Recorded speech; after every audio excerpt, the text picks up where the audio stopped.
Welcome to the final of our symposium series. It's really nice to have you here, and we have a really special treat today. I'm Roz Naylor. I direct the Center on Food Security and the Environment, and with Wally Falcon have been leading the symposium series, which I think has gone 2 years now, and we have our wrap-up final set of conversations today. I'm really pleased to welcome all of you, and many of you have been here for several of the talks, and I think this conversation we've been having has been fantastic and has really spurred our thinking about how we can provide education through distance learning overseas. As you know, the audience for this symposium is all of you, as well as audiences in Africa and South Asia. So when we actually get to the Q&A section, keep your questions short and to the point, that you will be heard by people from around the world at that time. So we're looking forward to having this global discussion today. It's really my pleasure to introduce our speakers today, and what I'd like to do is introduce both of them and then have them come up and talk. Our lead speaker today is John Briscoe, who is from South Africa. Actually, he is a citizen of both South Africa and Ireland, but that's a longer story over drinks that he will have to tell you. So if I were you, I would grab him for a drink. He studied in South Africa, where he grew up, did his degree in civil engineering at the University of South Africa, where he was awarded with first-class honors, and then went on to do his graduate work at Harvard in environmental engineering, where he earned his PhD in the mid-1970s. His career is just fabulous, and so we're in for such a treat today because he has worked in many dimensions. He is an engineer, he's an economist, he's an epidemiologist, and has worked on virtually all continents. And so we're really lucky. He has had many positions around the world. His first stop after graduating from his PhD was actually at the cholera lab in Bangladesh, where he was working on epidemiology of water and health. And then in 1979, he moved to Mozambique, where he was working for an additional couple of years implementing water and sewage systems. So he's had broad experience in both epidemiology and engineering. Went in early 1980s to the School of Public Health at the University of North Carolina, where he worked in the area of water resource management and was on the faculty there for the first half of the 1980s. It was at that point the World Bank said, why don't we have this person on our staff? And they lured him to their staff. John spent most of his career at the World Bank, where he had a number of distinguished positions between 1986 and 2008. He was the senior economist, he was the senior water advisor, and he also was the country director for Brazil for a period of time. And it's on this last note that we're particularly excited, because in this symposium series, we have really wanted to be able to extend some lessons from Brazil to Africa and to South Asia, and I think John will be in a great position to give us and share some lessons from Brazil with us today. Just more recently, 2009 forward, he went back to Harvard, joined the faculty. He's the Gordon McKay Professor of Environmental Engineering at Harvard. He also directs Harvard's Water Institute and also holds positions at the Kennedy School and the School of Public Health. So sounds like he's got one of these Stanford positions, professor at large at Harvard University. John's a believer really of institutions, innovation, infrastructure. One of his friends once noted, I think he was quoted as saying, John would damn anyone who dams dams. If I said that right. Anyway, he's an advocate of dams under certain situations. I guess we'll hear about that. That was a tongue twister I knew I wouldn't pull off. But he's also a prolific writer. I don't know where you found the time, John, but he's written 8 books, over 120 articles in very prominent journals. And we've been reading some of these recently as in connection with our work at the Center on Food Security and the Environment. Particularly a work on Pakistan and Pakistan's water economy. Running on Dry is a great read, and it's been published by Oxford University Press.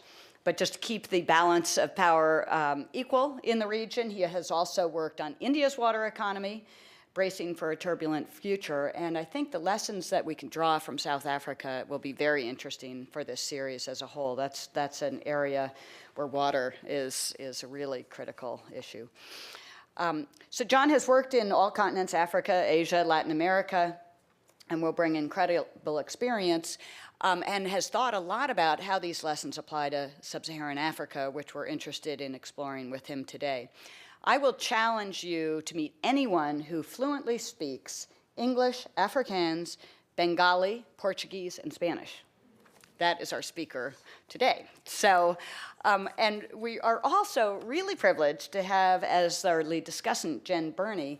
Many of you will remember Jen from the time when she was a postdoc here at the Center on Food Security and the Environment a few years ago.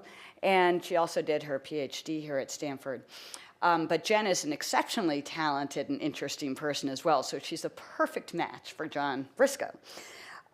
Jen graduated summa cum laude from Harvard in science and history, the history and science program there, in 1999, and actually won 2 awards for her thesis, because I think she wrote 2 honors theses at the time. She's an underachiever, as you can tell. She then came to Stanford, where she did a PhD in physics. And with that physics degree, she went to West Africa afterwards and designed solar-powered drip irrigation systems that are directly coupled, don't need any batteries. She'll tell you more about this, but it's an exceptional sort of physics, economics, development sort of scheme. I think that Jen's, what she really wants to achieve is developing technology for poverty alleviation in the poorest countries of the world. And she is certainly on the way to doing that. She's now at UC San Diego, where she is in the School of International Relations and Pacific Studies as the main scientist in that department. So they're very lucky to have her. And if we're lucky in the future, we will figure out how to pull her out of there and bring her back to Stanford. Jen's work in the field is phenomenal, and I've had the real pleasure of traveling around in the field trying to keep up with her, which is basically impossible. But her knowledge of physics, of development, of the social issues that go at hand of introducing new technologies into the field is really very unique. She was awarded recently an award by National Geographic. She's a National Geographic Explorer, and won an award for one of the 10 most promising technologies in the 21st century. So we look forward to hearing from both John and Jen today, and we'll have questions after their talks. So thank you.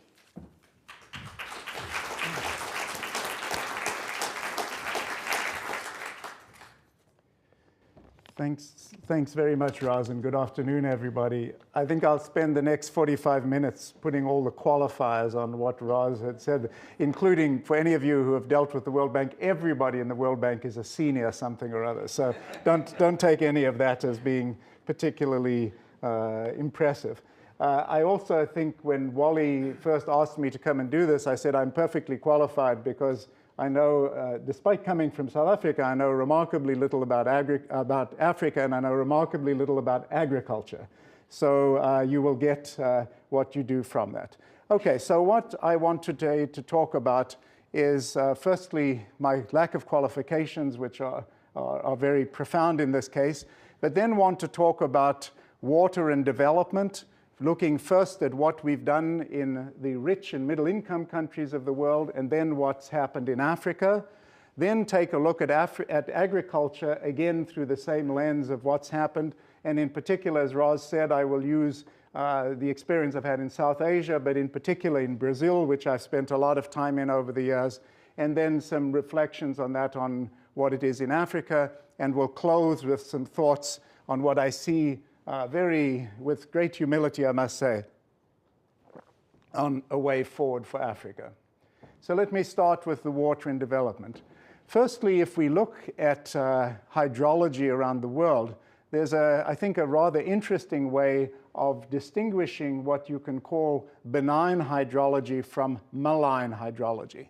And here, let me see, how do I push the, is that it? There, yeah. This is a very clever graph done by Casey Brown, who's at the University of Massachusetts. And it's so clever that it takes a little while to get it around it, because it's 4 dimensions in 2. And here, if we start by looking at the bubble size, you'll see a map inhabited by bubbles. Big bubble means rich, small bubble means poor, and the countries of the world are plotted on this graph. The second thing is, as you'll see, the bubbles are of different colors. Blue bubbles mean bubbles for countries in which there's low interannual variability of rainfall. That next year is likely to look much like this year, which looked much like last year. And the purple bubbles are ones in which next year is very unlikely to be like this year. We then have on the y-axis the same variable, in this case for monthly. Is it a highly seasonal hydrology, or is it a more or less constant hydrology? And lastly, on the x-axis, we have the mean annual rainfall, looking at low and high. And what is striking, if you look at this graph, is that first of all, you see most of the big blue bubbles are in the same area. These are wealthy nations which, with some exceptions, share a small window of favorable climate, low variability, both interannual and intraannual, and moderate rainfall, not too much and not too little. The exception here, these are the Gulf, these are the Gulf countries up here that I guess is a special case. Developing countries, however, face far more challenging climate conditions, with typically high variability, both interannual and intraannual, and interestingly, a high mean. So it's a big problem if you have too much water. This is very difficult to deal with. When we talk about water here, I also just want to make a definition clear. We're talking about, in a sense, two rather different things. Firstly, we're talking about the resource, water resource management, which has to do with infrastructure, with institutions, with instruments, and with the political economy of management of the resource as a whole. And then we will also talk about some of the services which water provides, of which there are many. Today we'll be talking mostly about irrigation and drainage. And for most here, this is something that you know well, is if we look at water withdrawals from around the world, almost 3/4 of these are for agriculture. If you look at consumption of water, it's almost all about agriculture. So that therefore, when we look at the water-stressed basins of the world, this happens to be groundwater-stressed basins in black. These are essentially all places in which agriculture is very prominent. So with this as a background, what is the water crisis that keeps leaders awake at night? And for those of you who deal with the issues of water and sanitation for people in the developing world, I'm sorry to tell you that I don't think many leaders wake up at night worrying about that problem.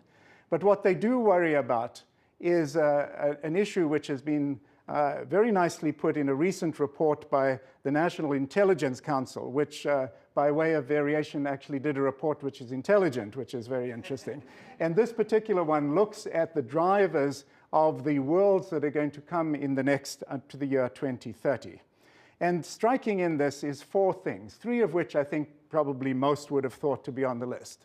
Individual empowerment, the diffusion of power, meaning no longer a single dominant country in the world, demographic patterns, both migration between countries and urbanization.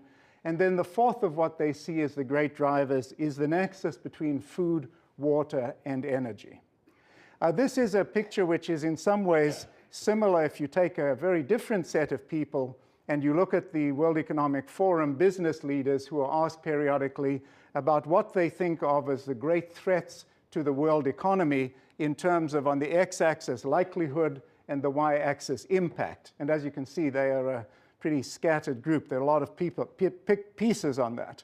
But if we multiply the top, if we put a microscope on the top right-hand part on this, interestingly, what we see there is, as we might expect, we see things like global financial, in this case, major systemic financial failure, chronic fiscal imbalances, but right out there on the sort of edge are water security problems and food security problems perceived by the private sector as 2 of the great destabilizers of the world as we move forward.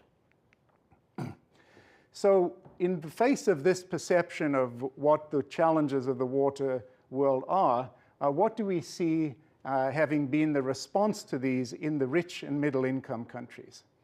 And here when we talk about security, we take a very simple definition, a sort of hydrological definition, is that when you're dealing with water and water security, you're really dealing with the tails of the distribution. You're dealing with the tails at the low end of the probabilities of droughts and at the high end, the probability of floods. And I want to walk through a couple of cases that I hope will give you a sense that we have actually a lot of capability of dealing with these, not very often employed, but that can be employed very effectively. Firstly, when we look at this level of risk, we see that the level of risk, as the picture I showed implies, is that the level of risk affects the development, which the possibilities for development. Here, no case better than our beloved New England. If you look at what was built in New England, the industrialization of New England, everything is along the streams and the rivers. And we see that there was an easy mobilizable water platform, which meant that energy was easily available, transport was, factories had water, and there was water for people. So this was a very nice environment in which to industrialize. And you see that as the city of Boston grew, there were, of course, infrastructure was developed when the city grew big enough. This is, I think, a very interesting picture from 1848, which shows Boston had come to outgrow its local water sources. And when the first major input of water was made from Cochituate, you saw the celebration on the Boston Commons for water coming to provide security for Boston. There are, of course, other forms other than these local forms of taking advantage of a benign hydrology to build a water platform for growth. One of the great transformers of the Midwest of the United States and of global food security was the construction of the Erie Canal. Peter Bernstein's book, which is a fabulous book, I think, describing the immense impact which this had on the city of New York, but which it also had on food security around in Europe in particular. So the level of intrinsic risk affects the level of development, but this is, of course, a two-way street. Once we develop and once we have some resources, we can go back and affect the level of risk. And so we see, in a sense, the hydrologic history of the United States is that a country that has, from the East Coast in this benign hydrology, generated capital can then use that capital to deal with the malign hydrology in other parts of the country. And so you see construction of Hoover Dam, Grand Coulee, all of what you all depend on here, whether you like it, whether you like dams or not, that's what you depend on, built as a result of the resources generated out of the nice benign hydrology in the east. So what societies do to reduce both of these risks are, at one level, they develop infrastructure and the other institutions. And any smart approach to this risk walks on these two legs.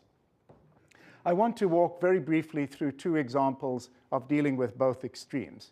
Firstly, the one of extreme vulnerability to drought. And here the case, I think the textbook case now, is the case of Australia.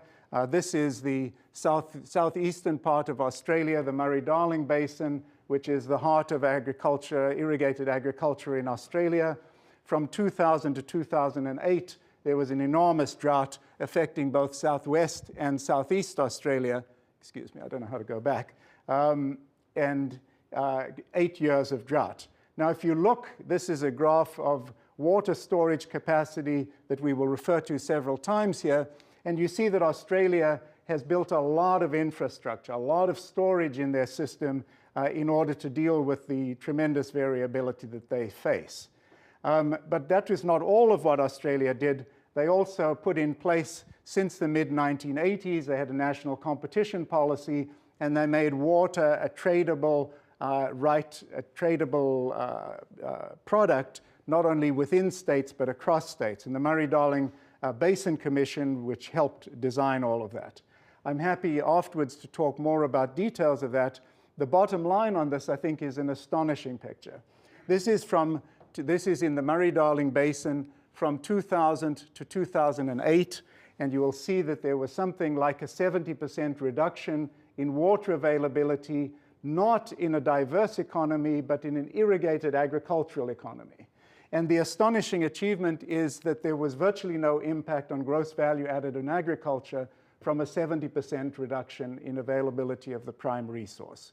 This is a combination of infrastructure and institutions. At the other end of the spectrum, if we look at vulnerability to floods, the most interesting example in many ways, I think, is the Mississippi River. I'm sure, as all of you are aware, drains more than half of the contiguous the United States, and all comes down through a funnel in Louisiana and Mississippi, and so is subject to tremendous floods. 1927 was the biggest natural disaster in the United States history, a flood of really epic proportions in the lower Mississippi, described really quite brilliantly by John Barry in his book, and in which you see essentially an anarchic response to this flood, terrible economic and social devastation, with the main lessons being that in a major flood, a question that was unanswered before then is that you cannot keep a river the size of the Mississippi within the embankments.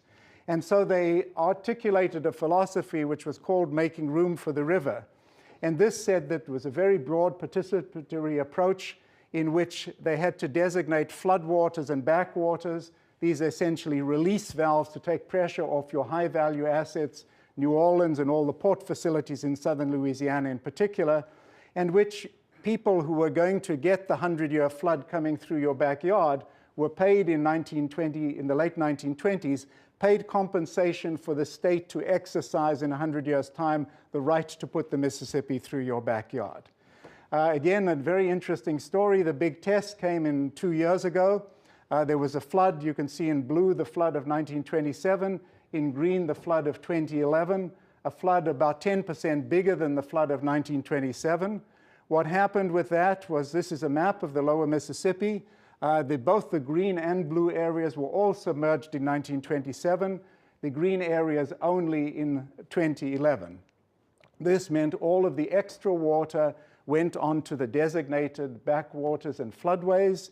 The process was orderly and consensual. The flooded area was 60% less than in 2011, and no high-value infrastructure was flooded. So this is, I think, gives you some sense that with good institutions and good infrastructure, we can in fact do a lot to deal with the tails of the distribution. So that's what rich countries did. What about the middle-income countries? How did they think about this as they started to grow? When we were at the World Bank, I had the dubious distinction of having to do a water strategy for the World Bank, and we had 180 owners, and you had to get one which appealed to all of them. And there was, as you can imagine, quite a difference of opinions. This is in the discussions with our Chinese colleagues, they presented this particular schematic, very simplified and simplistic even, but I think was very interesting. They said if you look at on the x-axis from poor country to rich country, you will see that the poor countries characterized by low endowments of infrastructure, the initial returns to infrastructure are very, very high. And then, like most things in life, we get diminishing returns. And by the time you get out to living in Palo Alto, California, probably you don't need another dam on the Colorado. But if you're in this part, the returns are very, very high. And in addition, if you're in this part and you don't have any infrastructure, you can't manage. So infrastructure is absolutely essential to this. Now, when you do that, you then see what the middle-income countries have done. Here, Brazil and China is basically essentially follow the path that the rich countries had plotted and said, we also need infrastructure like they have. The impacts of creating this, we worked on a very interesting case in northwest India, the Bakra Dam, called by Nehru as the Temple of Modern India. This is a dam which irrigates 7 million hectares in Punjab and Haryana and provides around 2,800 megawatts of power. Often criticized because the benefits of it go to the big farmers, so it's said. But we had, in this particular case, we had a CGE model of the regional economy and a SAMS model in which you could map through who benefited from these changes. And it's very striking if you look at this. First round changes, of course, all to whoever had land. But if you look at the indirect effects, which are as large as the direct effects, the downstream and upstream effects, you see that in fact agricultural labor was the greatest proportional beneficiary of these because of the huge increase in demand for labor and incidence of labor. so that there were many, many positive impacts, not including in this case the million migrant workers who come from Bihar each year. The net effects of these sorts of things are transformative. Again, South Asia. If we look at the relationship here between area irrigated and income per capita, it's a very strong relationship. This is data that's some 10 years old, but if you look in irrigated districts, 25% of people poor, 3 times that in unirrigated districts. The implications of this for social indicators are profound. Lant Pritchard, a colleague at the World Bank and now at Harvard as well, did a very interesting look at the returns to education in India by district. And what he found for the returns to 5 years of education in India were around 32% in irrigated districts and 0 in unirrigated districts, basically because people have something to do in the irrigated districts. So what about Africa? If this is the story in the rich and getting rich part of the world, what about Africa? Well, if we look at the endowment of infrastructure that's built in the rich countries and in the now rich countries, and we compare these with, I'm sorry, I don't have all of the data for Africa, with an Ethiopia or a Kenya, the cubic meters of water in storage per capita is not the 6,000 we have here, but is 2 orders of magnitude less, 40 or 60. So basically very, very little infrastructure built. Another view of this is if you look at hydropower potential in different parts of the world, you will see that the rich world has basically developed all of its economically viable hydro potential. In Africa, that number's around 5%. So there's an enormous infrastructure gap in Africa, which means if you look at a country like Ethiopia, this is a map over the last 20 years of looking at rainfall in blue and at GDP in yellow. And you see a very marked correlation. This is essentially no infrastructure between you and floods and droughts, and therefore it just passes directly through the economy. So in order to try and address this infrastructure gap, countries have to look to places for infrastructure. This is our former Minister of Water and Power, Water in South Africa, the formidable Kader Asmal, on the cover of the Financial Mail in South Africa with a divining rod in his hand, looking not for water, but for money to develop the infrastructure needed. And this is common everywhere in the developing world. Again, and almost the definition of the developing world are countries with shallow domestic capital markets which need help from the outside to finance water infrastructure, which requires long-term financing. Historically, this is a role which the US, the World Bank, the international financial institutions did, but rich people like those of you here who have a lot of dams don't like dams anymore. And although you can store 1,000 days of water on the Colorado River, what we now see, this is a World Wildlife Fund, a great public interest, by the way, public interest advertisement in many newspapers around the world with the Hoover Dam built as a tombstone on the river. And what has happened out of this is that this like for more water infrastructure in rich countries has become translated into, since we don't like it, they shouldn't have it either. And so you find, I work a lot in Pakistan. Again, I'm sorry I don't have the African figure, but the Indus in Pakistan doesn't have 1,000 days of storage, it has 30 days of storage. And no one from the outside will help them build more. So if you look at rich countries who have had a lot of say in institutions like the World Bank, you see that the World Bank has basically essentially got out of the business over the last 20 years. But the world is changing. And the middle income countries, India, Brazil, and especially China, have started to fill the gap that's left by the rich countries. The World Bank now finances about 5 dams, and the Chinese finance about 300 outside of China. So this has changed dramatically. Changed so much that the new president of the World Bank, realizing that he soon won't have any customers, has suddenly decided that the World Bank should be back, this is from last week's Washington Post, back into hydropower with the ostensible reason that you need to do it for climate change. So we'll see how he manages to do that. With respect to climate change, just a last comment on this. Everybody's seen many, many maps of this sort. We have, obviously, Africa is going to be affected by climate change. I would just like to point out, and would be happy to discuss this in the question and answer period, there's a very interesting reality, is that if we look at the effects of land use changes, the effects of land use changes on hydrology are often greater than the effects of precipitation changes. We've just done this for looking at the Paraná River in Brazil, and this is only in some parts of the world. Here is a map of the world which shows the fraction of precipitation which originates from evaporation from the land surface. And in the United States, as you'll see, all of it comes from the oceans, basically. But if you go into Brazil, into the heartlands of Brazil, basically their rainfall comes from re-evaporated water from the Amazon, hits the Andes, and then comes down to Brazil. So what happens in the Amazon is of profound importance for Argentina, Paraguay, and Brazil. And with Africa, you see too, a very large proportion of Africa from the Congo forest is also. So when we're looking at climate change, its effects on hydrology in Africa, we have to look a lot at land use change as well. The bottom line on this, in my view, on climate change is that it's a science in its infancy. The best preparation for non-stationary climate, in my view, is to focus on known variability. We do a very lousy job of dealing with known variability, and develop, if you can develop infrastructure and institutions which are resilient for the known variability, you're probably going to be in pretty good shape for the unknown that's coming on down. Last point on Africa, of course, is that it is the continent of small countries and big river basins, and therefore you have most of the rivers in Africa are transboundary rivers, which adds another element of complexity to water management in Africa. Okay, so much for water. What about agriculture?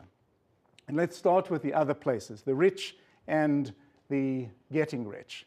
Now, it's going to surprise you to hear Bangladesh called a getting rich, but it's actually true. As Raz mentioned, I lived in Bangladesh in the 1970s in a little village called Fatepur village here, which is near the confluence of the Meghna and the Donagodu River when I worked at the Cholera Research Laboratory. This was in 1976, a place with no protection from the floods, so the place was underwater for 3 months of the year. They had to grow the famous floating almond rice. There was only one crop a year. And life there, to call it miserable, was to understate it. These are some ladies in the village after the harvest going in beneath the straw and trying to find some grains of rice. It's literally that level at which people lived.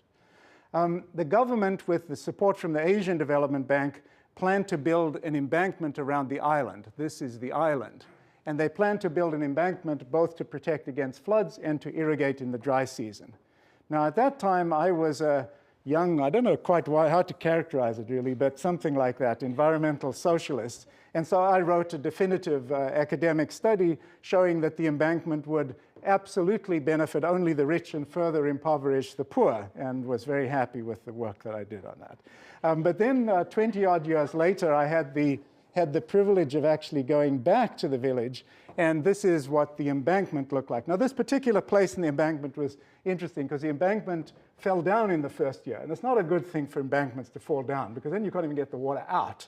So this is the place actually where the embankment was ruptured and fell down. It was always also done in classic Bangladeshi style with plenty of corruption, poor settlement of resettled people, so everything was done wrong in it. Except that what happened, so here's the pump station which pumped water in and out depending on the season, but once you were inside, the world was transformed. It was transformed because now, instead of one crop a year, they could now apply high-yielding varieties, and they went from 1 to 3 crops a year. This was also a revolution in aquaculture, which was completely unseen. This is from the FAO, 1976. When I was there was essentially only the little holes next to people's houses had aquaculture. It then became formalized, and there was absolutely a boom in aquaculture. When I went back in 1998, it was very interesting for me. I stayed with a poor family who I'd lived with before. In the 1970s, the standard meal was you'd have rice and a bit of dal, and then every couple of days you would have some tiny little fish on the top of it. So I went back to stay with them. I stayed with them for 2 weeks, and I got this big piece of fish. So I thought, wow, this must be because I've come. So I said, you're eating big fish? They said, yeah, we can't afford to eat small fish anymore. So I said, what? What do you mean you can't? No, only the rich people can eat small fish. And what had happened was the small fish were a product of the natural fisheries, which of course had actually gone slightly into decline. But next to this was this absolute boom in aquaculture. And the big fish which were produced by aquaculture were so cheap that that's what the poor ended up eating. So it's interesting. The induced social changes were higher wages and more regular employment. Markets on the village, there were none in that island before. Now there was, for those of you who like the toilet business, there were all different colors of toilets being sold on the market. Life expectancy had gone from 47 years to 67 in 20 years, a completely something that had taken 4 centuries for countries before to do. This is what it looked like. The problem of water supply was solved because everybody could afford a hand pump. There were such revolutionary things as this particular lady running for office in the village, unthinkable 20 years earlier. And this was my family looking, I must say, a lot better fed and happier this visit than the first time I was with them. Then was a very interesting process. So what caused these changes? Being a good employee of the World Bank,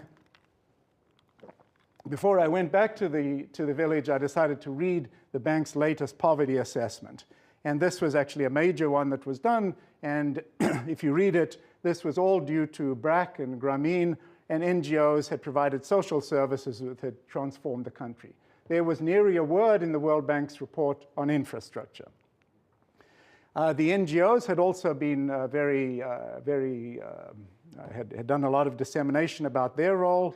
In this particular case, the one big interaction in that particular place was that the NGOs had had a campaign against the embankment because it would produce environmental damage. Then I went back, and I had my yellowed notes from 20 years before, and I went back to ask the people who I'd lived with 24 years before, were they better off? And they all looked at me as though, are you smoking something? It's so obvious we are so much better off. Why are you better off? And they said, can't you see? It's the embankment, stupid. That's what it is. And then the roads and bridges. This had been 8 hours from Dhaka. It was now 2 hours from Dhaka. And then the garment industry, completely transforming because it meant employment for young women. I then asked about BRAC and Grameen, and for the most part, people said, I had never heard of that. But a few of them had heard of it, and it was useful. My own things was, at the end of the day, it's about productivity, and the embankment had meant a complete change in productivity. Infrastructure, even very badly done, matters a lot. Modern agriculture matters a lot. And beware very much of the diagnosis of single-issue NGOs and donors. This is very dangerous to assume that they have anything to do with the truth. So that was one end of my spectrum. The other, my last foray in the World Bank was I was the country director for Brazil for 3 years. And let me give you some sense of what I think I learned there. Firstly, and you'll see the depth of my knowledge on these matters is that I draw heavily on The Economist, which shows that I really don't know much of anything about it. But they put it rather well. There's a big piece in The Economist on Brazilian agricultural miracle, showing, if you see the slides later, Brazil as a major, the first or second in the world in most agricultural products. The USDA eulogizing Brazil's agricultural production and the enormous increases in it. What's interesting, if you look at the agricultural production, this is a time series just from 2000 to 2010. On the bottom here is the planted area in Brazil, and you see actually this isn't from cutting down the Amazon, not much increase in planted area, but very large increases in production from the same area. The formidable Delfim Neto, for many years the planning minister of Brazil, did a very interesting analysis of the sources of growth in Brazilian agriculture over the last 30 years. Sorry for the dirty picture, but that's the one I have from the newspaper. It's about 250% to 300% increase in value added of agriculture of Brazil over that period. If you look at inputs, inputs account for about 10% of that. 90% of it is total factor productivity. That's basically, it's not land, it's not labor, it's not capital, it's doing things much smarter than you did before. This looks very similar to what it would look like, what the picture looks in the United States, with not much increase in inputs and rising total factor productivity all the time. The greatest of the reasons behind this is the enormous input which Brazil has made in agricultural research. These are in constant riage, and you will see, starting in the 1970s, Brazil understood that agriculture was a huge opportunity for them, and through thick and thin, through hyperinflation, through military, through everything, they maintained a very high level of investment in agricultural research. The Economist recently did a piece which was interesting about the publications and the growing publications in the mix and the BRICS. And interestingly, if you look at Brazil's, which have risen substantially, while China and Russia has primarily been in the physical sciences, Brazil's scientific papers are focused on agriculture, plant, and animal sciences. This investment has meant an enormous production of knowledge in Brazil.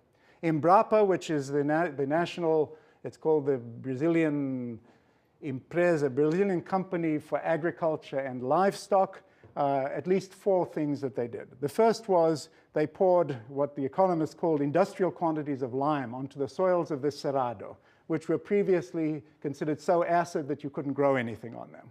The second is they made huge gains in use of pasture, taking types from Africa and providing very, very high yields in difficult environments for pasture. Farm practices pioneered no-till agriculture, which is basically now used everywhere. And lastly, perhaps in a sense, the iconic achievement was soybeans. Soybeans, which was a crop only of the temperate countries.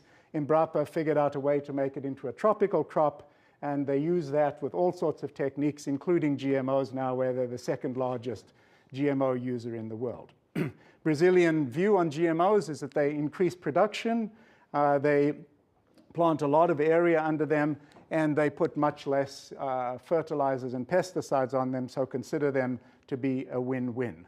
This is generally the case in the middle-income countries. 8 of the 10 largest users of GMO, besides USA and Canada, are the middle-income countries which are using GMOs very extensively.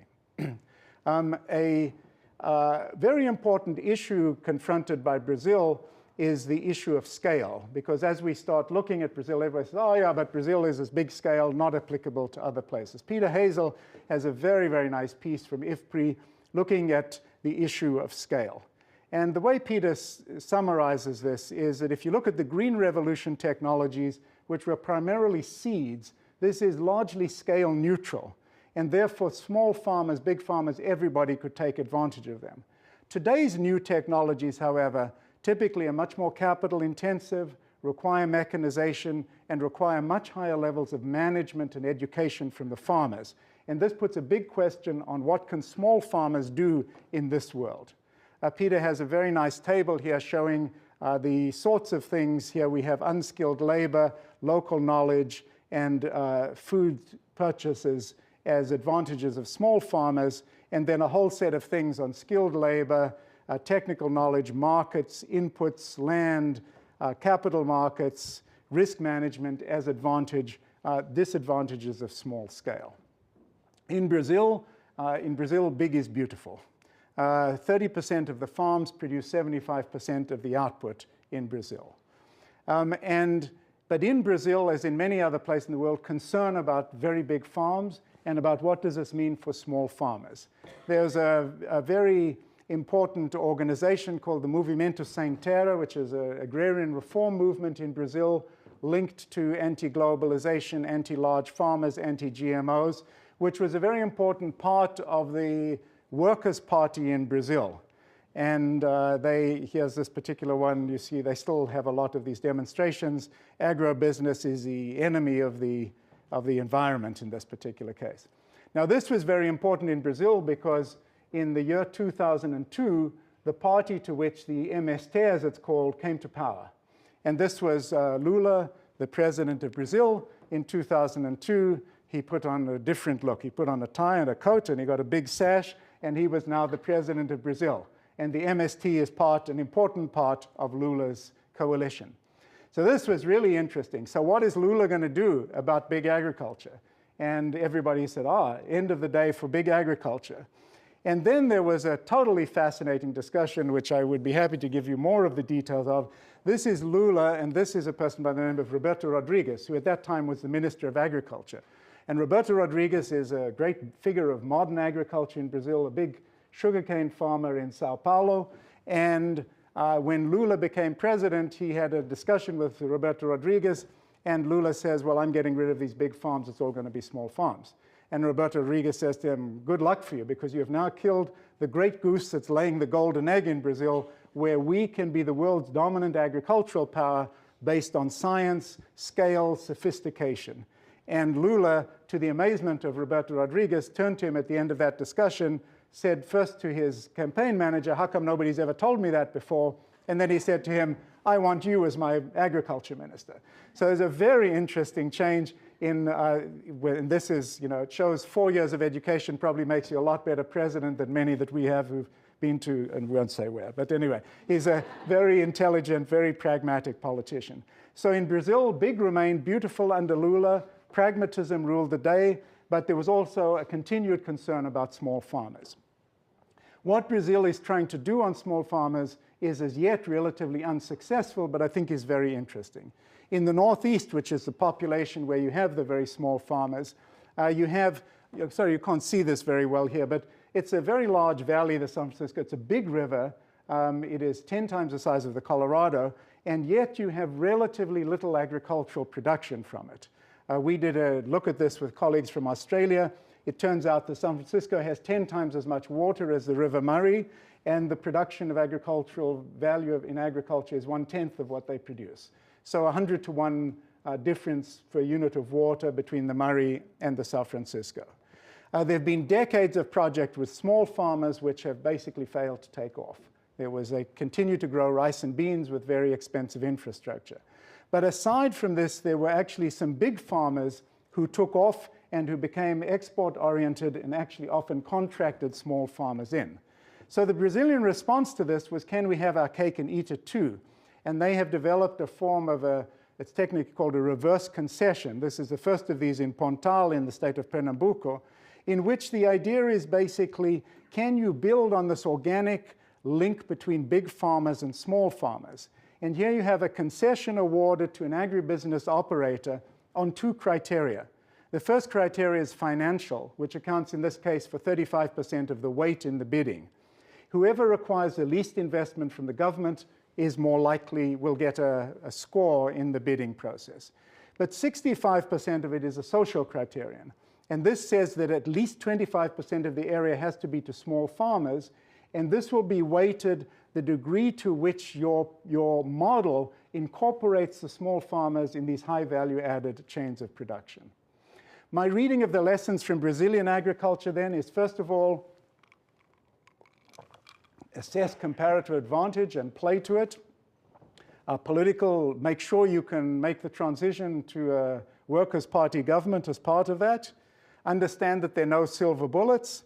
Be patient and persistent, be pragmatic, and be realistic about issues like scale. And lastly, innovate, innovate, innovate. A side note on Brazil and the development community, I was in Brazil as the country director for the World Bank in 2008 when the food crisis hit. And right at that time came out the report, which probably many of you know, the International Assessment for the Science in Technology, whatever it was. It was the role of science and technology in tropical agriculture. And this was a big report produced with a lot of fanfare, which basically said small scale, and of which the World Bank, by the way, was a primary contributor, small scale and organic, denounces the Brazil model as being the wrong model, and denounces GMOs. And the report came out, I didn't even know that it was being done, and I get a call from the Minister of Agriculture saying, the World Bank does some stupid reports, but this one is transcendentally stupid, this particular one. And I think here the Economist has actually summarized this very well. If you look at, Brazil has followed the opposite prescription from that of the advocacy community. It has, for most NGOs, small and organic is beautiful, chemical fertilizers are frowned on and GMOs are loathed. They think it's more important for food to be sold on local than international markets, and Brazil has taken exactly the opposite view. Their farms are very large. They buy inputs and sell crop on a scale that makes sense only if they're integrated into global markets, depend critically on new technology, and this has been heavily helped by Embrapa, including with new technology of GMOs. And that Brazil, therefore, represents, I think, a clear alternative to the growing belief that in farming, small and organic are beautiful. So what does this mean for Africa? These are all data which you all know much better than I. The performance of agriculture, if we look at yields around the world, blue is normally, as a water person, I always think blue is good, but blue here is low. You can see Africa as the champion of low productivity. This is from the Gates Foundation, a more elegant projection of grain yields around the world, with Africa way at the bottom on this. Tanzania case is one showing over the past 30 years very little improvement in yields. And you see a typical African example. The Nigerian case here should be able to feed itself, but spends $11 billion a year importing food. Only 10% of farmland actually used, with the biggest impediment maybe lousy infrastructure, crumbling roads, patchy supplies of electricity and water, and that Nigeria uses 10th as much fertilizer as their Indian counterparts. If we look at the growth of total factor productivity around the world, if we look at the 1970s, the Green Revolution, you see Africa way, way, way below the total factor productivity gains of anywhere else in the world. And if we take that up into 10 years ago, we find the same thing. Basically, Africa lagging very, very far behind.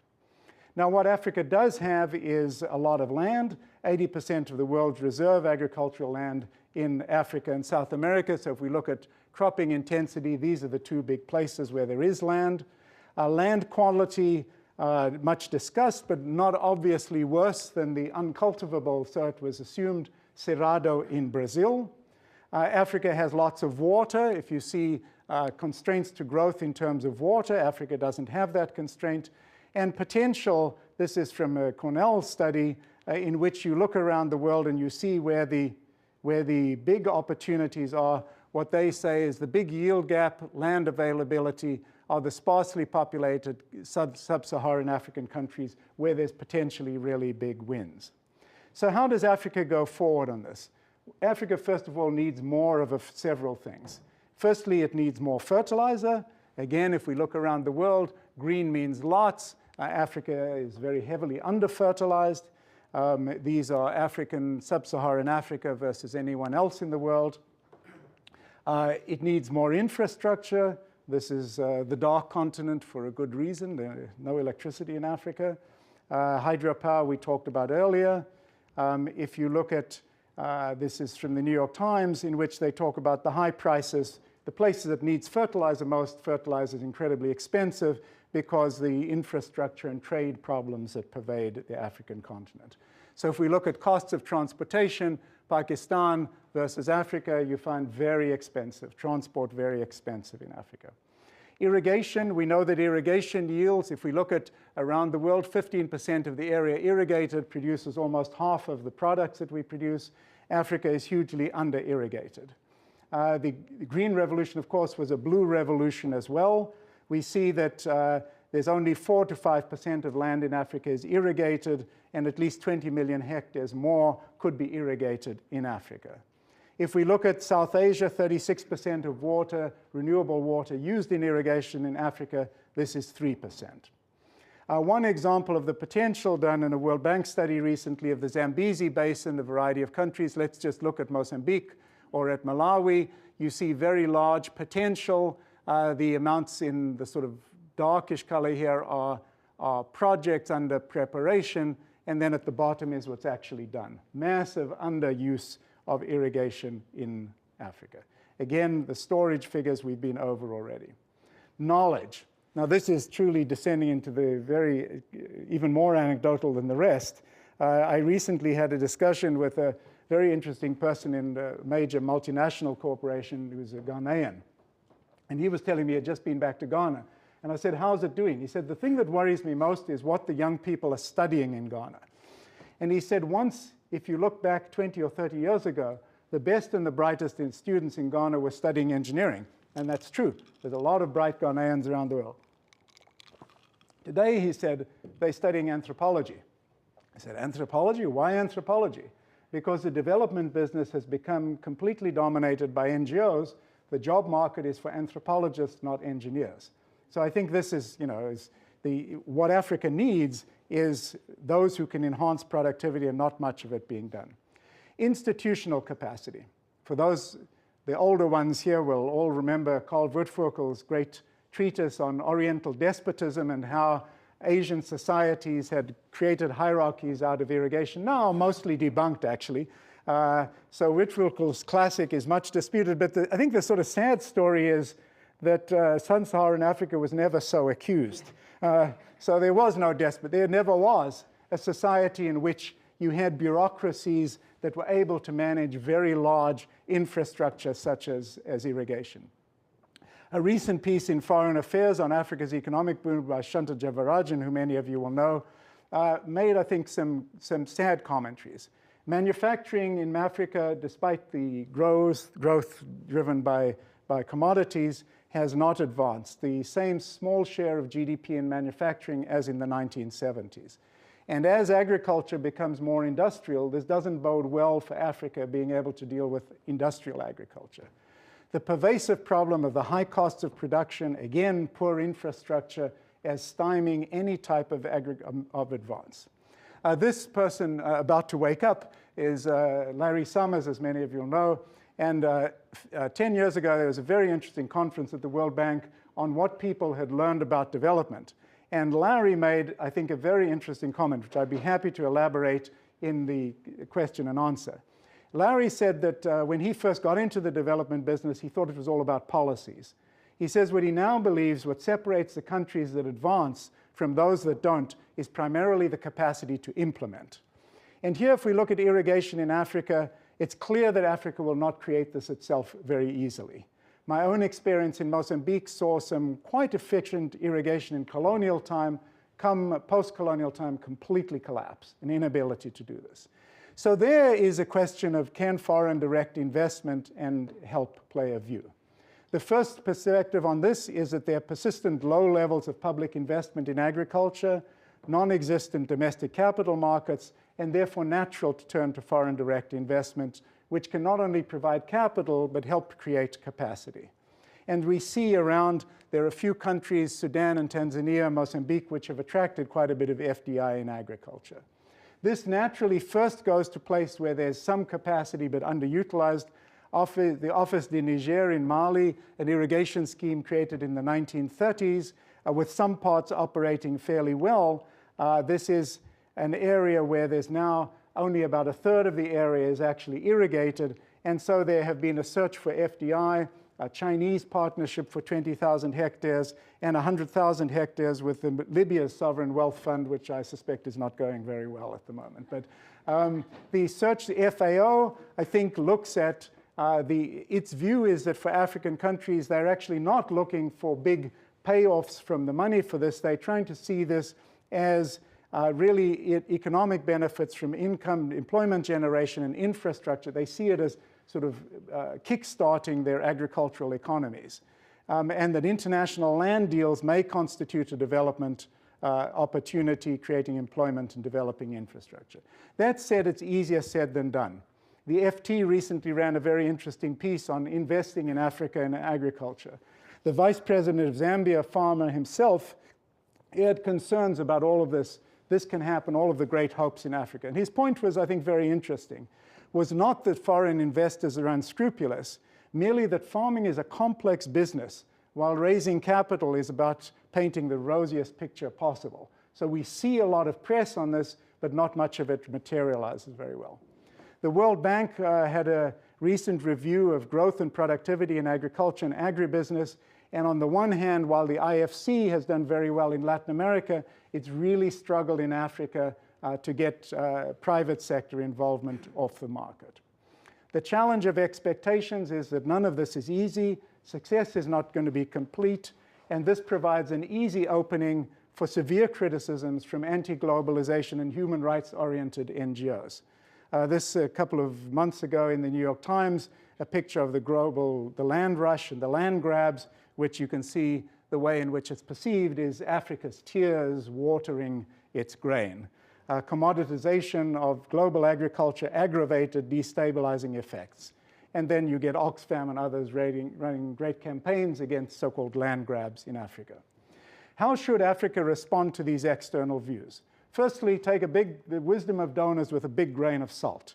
If you look from these figures, just look at the green figures. This is official development assistance to agriculture from the 1980s, when it was around nearly 20% of official development assistance, down to the food crisis when it was 4%.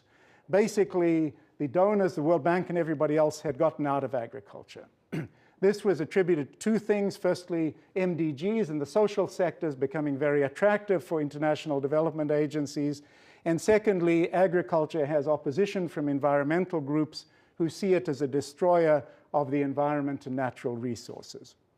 Who followed the donors' lead and who followed the other paths? First of all, growing Asia certainly did not. If you look at spending in agriculture in Asia, throughout this period, it stayed at about 20% of public spending. In Africa, it's more or less mirrored the IFIs at around 5 to 10%. If you look at spending on agricultural research, Asian countries spend 5 times the amount spent by sub-Saharan African countries per hectare. The Brazilian data we've shown already. Long, persistent commitment to this is what pays off. The observations from Brazil, these are from Embrapa. The question asked is, can the miracle of the Cerrado in Brazil be exported, especially to Africa, where the intentions of outsiders have often shriveled and died? It's the president of Embrapa, commenting in The Economist, made very interesting observation. He said, we went to the US and brought the whole package of cutting-edge agriculture in the 1970s. That didn't work in Brazil, just adopting it wholesale. And it took us 30 years to create our own. Perhaps Africans can come to Brazil and take back the package from us. Africa is changing. Perhaps it won't take them as long. We'll see. So if we look at aspiring Africa reaching for great heights, again to quote Shanta Devarajan's piece, that believing in a more prosperous African future requires a healthy dose of optimism, but not, he says, a leap of faith. In my view, the great question is the one for African leadership.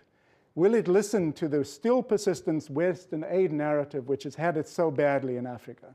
Don't build dams, reduce spending on agriculture, concentrate on the millennial development goals and the social goals, stay away from GMOs, don't encourage large-scale agriculture, don't allow foreign direct investment in agriculture, or will it learn and adapt from the lessons that I think are patent in Brazil, China, and the other mix who have taken the very different task?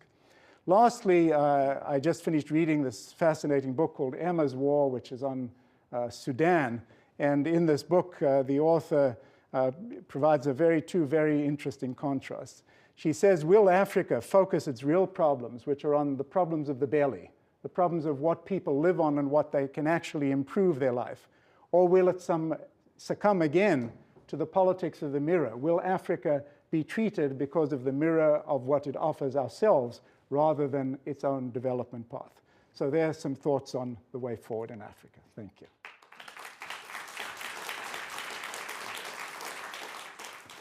Well, thank you. It's really an honor to be here, and thanks to all of you guys for coming. Thanks to FSE for having me. I know that throughout this symposium series, it's been sort of a real badge of pride, I think, for FSE that so many of the speakers have been people with tremendous on-the-ground experience. And I think it's a big value here, and no one really embodies that sort of more profoundly than you, John. So it's really a pleasure and an honor to share the podium with you today. So realizing that I was the last person in this series, I decided to kind of like run with that analogy. And if that's okay with you, that means that you're Usain Bolt, and I get to be Asafa Powell. Okay? And we're going to finish this last sprint, and hopefully this means that this new series has really done something kind of innovative and record-breaking in some way. So not to be too self-aggrandizing. I'm just carrying the baton across the line. All right. Ostensibly, the goal of this whole series is to look elsewhere in time and space and see if there are things that we can learn and take in our study of Africa, really the one place where food insecurity is still rampant. As Roz said, my bias is unabashedly toward the physical, so hopefully the things that I say today can complement some of what John talked about. I really appreciated, however, his concluding message that we need to get away from this romanticizing of small, organic, and local, because really most farms in Africa already are. And as this series has demonstrated, not only that, but most farms in Africa are suffering from incredibly low yields, depleted soils, and their market isolation is actually hurting the very farmers who are trying to make stuff grow on that land. So that's been the subject of many of the previous 14 talks, so I'll just take that as a starting point. With the reminder that for many smallholders in Africa, right, reality does look like this, growing rain-fed staples crops on very small plots of land. And this makes them very vulnerable, particularly to water stresses and to precipitation shocks. So there are lots of ways to think about how one might break this cycle, and many of the other talks have addressed some of these, sort of the subject of this symposium series. But irrigation is one way to do that. So irrigation, again, thinking about it from the physical standpoint, what does it get you? Irrigation lets you grow multiple crops in a year, multiple seasons, as John mentioned, and it lets you diversify into production of higher valued crops. Perhaps the question maybe that we should ask is really why is irrigation in Africa so low? It's only 4 to 5% of cropland being irrigated, and that stands out in stark contrast to the rest of the world. It's, to me, again, from the physical side, it's just sort of glaring question because Africa does have water. Let me walk you through this plot. So the colors of the different countries tell you how much the amount in cubic meters of total renewable water resources in each country on a per capita basis. So anything under 1,700, which is the yellow, is considered on the water stressed side, and above that is not. So we see that, right, water scarcity really does pose some problems in some regions. But in many other regions, the real constraint is seasonality. Right? There is enough water, but it's coming in a 3 to 6 month rainy season that fundamentally constrains agricultural output. So this is why irrigation is something that excites a lot of us in the room. Now, overlaid on this plot, these numbers on each country show the ratio of estimated groundwater storage to those total renewable water resources. So Africa has tremendous groundwater resources. And John focused more on surface water systems, but I think this is something that needs to come into the discussion. Maybe we can talk in the Q&A about how and whether it's a good idea to go there and how we might do it sustainably or wisely, but I think this piece cannot be ignored. One thing that complicates this, though, is that just as Africa is not a nation, right, there's a tremendous diversity. There's also tremendous diversity in what the ground looks like. It's very shallow and easily accessible groundwater in some places. It's very deep and through granite in other places, and it varies on the scale of kilometers. So it's a very complicated problem, and I'll come back to that in a minute. But those are some macro numbers.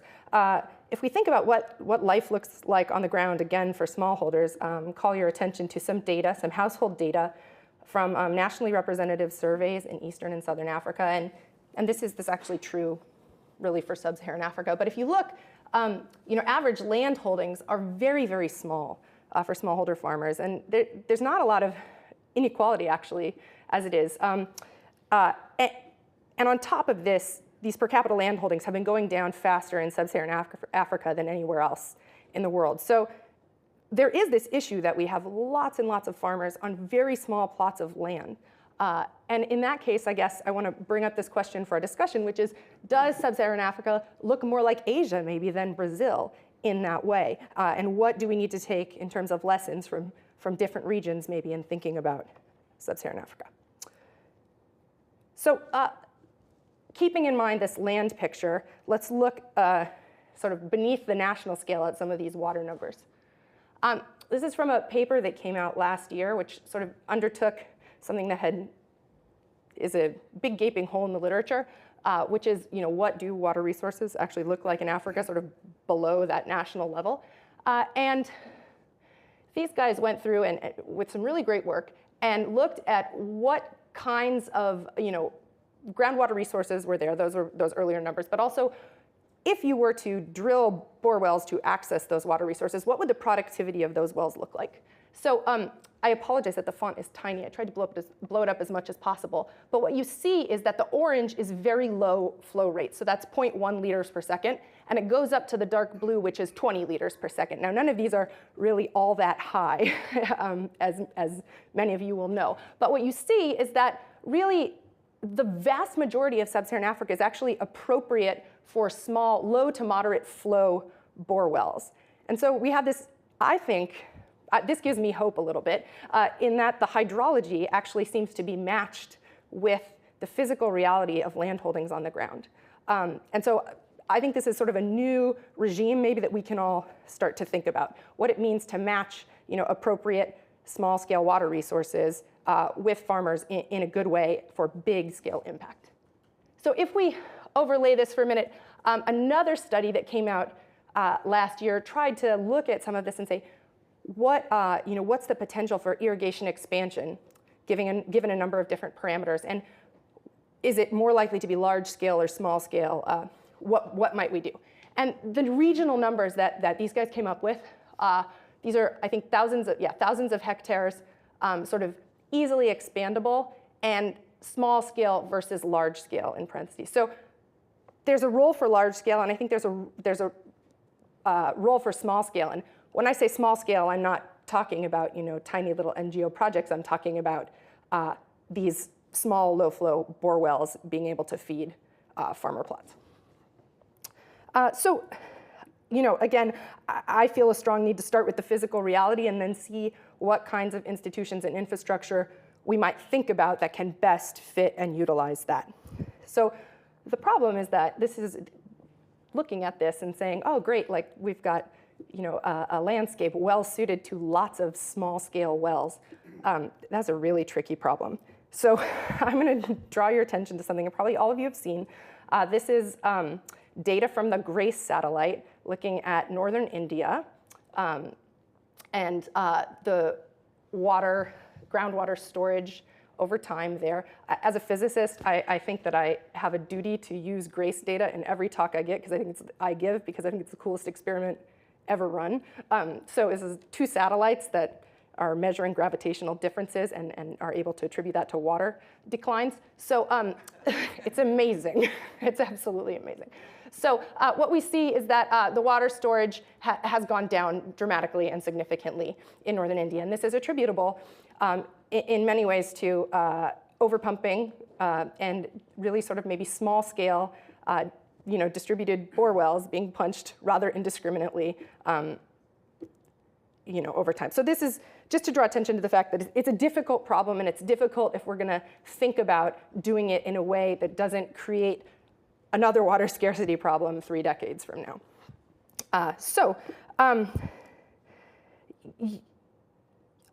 It's not only difficult, I guess, from a physical or environmental perspective, but it's also difficult from a development perspective, because thinking about this map, of appropriateness and bore well flow rates, anticipated bore well flow rates, that's something that organizations and governments hate, right? We want certainty. We want to have a budget where we will go and we will drill 1,000 wells, and they will each be 10 meters deep, and they will each have the following flow rate, and that's just not the way the hydrology works. So it's a difficult problem. It's tough.